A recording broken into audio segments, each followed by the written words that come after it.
1831 October 15 Ochanthuruth വൈപ്പശ്ശേരി തറവാട്ടിൽ തൊമ്മൻ്റെയും താണ്ടയുടെയും ആദ്യ സന്താനമായി ഒരു പെൺകുഞ്ഞ് പിറന്നു. ദൈവത്തിൻ്റെ തെരഞ്ഞെടുത്ത മകൾ ഏലീശോ. ചെറുപ്പത്തിൽ തന്നെ ദൈവഭക്തിയിലും പാവങ്ങളോടുള്ള കരുണയിലും ഏലീശോ മുന്നിൽ നിന്നു. 16-ാം വയസ്സിൽ കൂനമ്മാവിലെ വാകയിൽ തറവാട്ടിലെ വത്തരു എന്ന യുവാവിനെ ഏലീശോ വിവാഹം ചെയ്തു. ദൈവം അവർക്ക് ഒരു പെൺകുഞ്ഞിനെ നൽകി.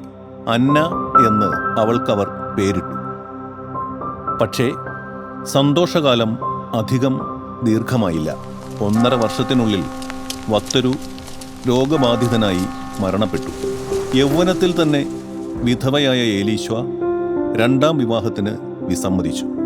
പകരം ഏകാന്തതയിലും പ്രാർത്ഥനയിലും വീടിനടുത്തുള്ള പാവങ്ങളെ സഹായിക്കുന്നതിലും അവൾ ആശ്വാസം കണ്ടെത്തി. കാലക്രമേണ മകൾ അന്നയും ഏലീശോയുടെ സഹോദരി ത്രേസ്യയും ഭക്തിജീവിതത്തിൽ ആകൃഷ്ടരായി.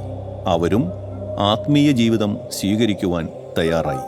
അന്നത്തെ കൂനമ്മാവ് ആശ്രമത്തിലെ നോവിസ് മാസ്റ്ററായിരുന്ന ഇറ്റാലിയൻ വൈദികൻ ഫാദർ ലിയോപോൾഡ് ഓസിഡിയോട് ഏലീശോ തൻ്റെ മനസ്സിലുള്ള ദൈവസമർപ്പിത ജീവിതത്തെക്കുറിച്ച് തുറന്നു പറഞ്ഞു.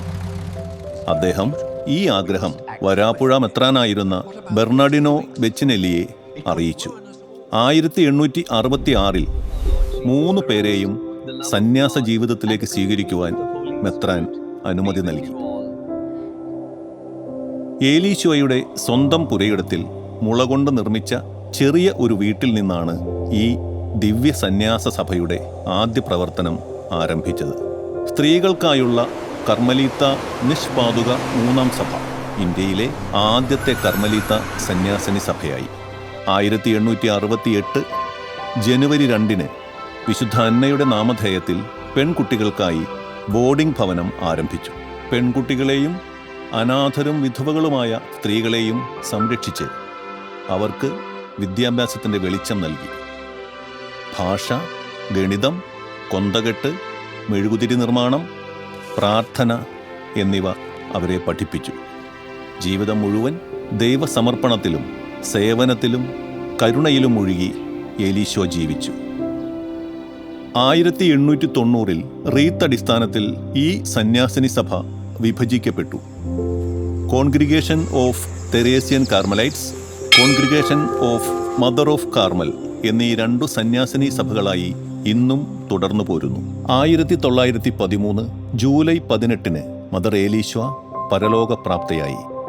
ആ കരുണയുടെ വിളക്ക് ഇന്നും കെട്ടുപോകാതെ സഭയുടെ വഴികാട്ടിയായി, സ്ത്രീകളുടെ സ്വപ്നങ്ങൾക്ക് ചിറകായി കേരളത്തിൻ്റെ വിശ്വാസ ഹൃദയത്തിൽ തെളിഞ്ഞു നിൽക്കുന്നു.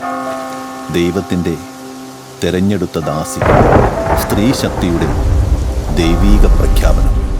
മദർ ഏലീശോ വാകയിൽ.